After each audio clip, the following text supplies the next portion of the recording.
Right, so here we go with a P0202 injector circuit open cylinder 2 fault on a Nissan Qashqai 1.5 DCI. So the symptoms of this one are that at times these two lights would come on. Now I've done another video based on these lights coming on, but this particular fault was to do with this P0202. So straight away disconnect the battery, because we're going to go in and look at the plugs that go into the ECU. So we obviously want to disconnect the power.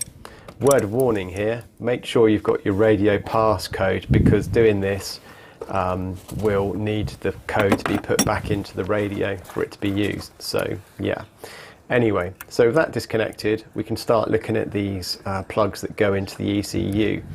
Now there's 3 of them, so I looked at the top one, which is, they're fairly easy to remove. There's a little clip in place, and I'll show you a bit later on how you release that. But basically the lever goes up and the plug slowly comes out.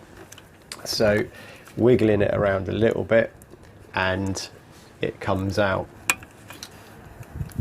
So looking at this, I'm going to do a picture at the end of this video, but looking at these pins, they are a bit kind of, they seem to have oxidization on, white powdery substance. So whether or not someone's pressure washed this at some point, I don't know, but for electrical contact it's not going to be great. So what we're going to do is spray some electrical contact cleaner into these. You can do it with vinegar, but I just wanted to try the electrical contact cleaner first of all, rather than spraying vinegar and things like that. And also the contact cleaner, given time, it does evaporate, so you've got no real risk of shorting anything out. But that is the risk, obviously, that you could short something out and fry the ECU. So you have to be careful doing this one. So this is the electrical contact cleaner Holtz. I'll spray it on the pins and I'll also spray it into the plug. Now when I've done that, I tend to leave it for about 10 minutes. Initially I get paper towel to kind of on the plug side to mop up any loose liquid, and then I'll leave it probably 10-15 minutes, because you can see there's quite a lot of liquid going in there, and if, like I say, if it doesn't completely evaporate, you could start shorting out bits of the ECU, and yeah, good luck with that one. But once it's dry, you can then put the plugs back in, and then you can go through the process of reconnecting the battery and then putting the code in your radio, and then you should be good to go. Now this fault was not on all of the time. Like I say, it would do it at different points, probably going over bumps more than anything. The 2 going down, the second one down there wasn't as bad, but I continued to kind of go through the cleaning process. And here you can see releasing the lever, you just push in and then pull that lever up. It's very easy, but you can see how dirty that plug is. Where that plug's dirty on the inside, I think that one was fairly clean.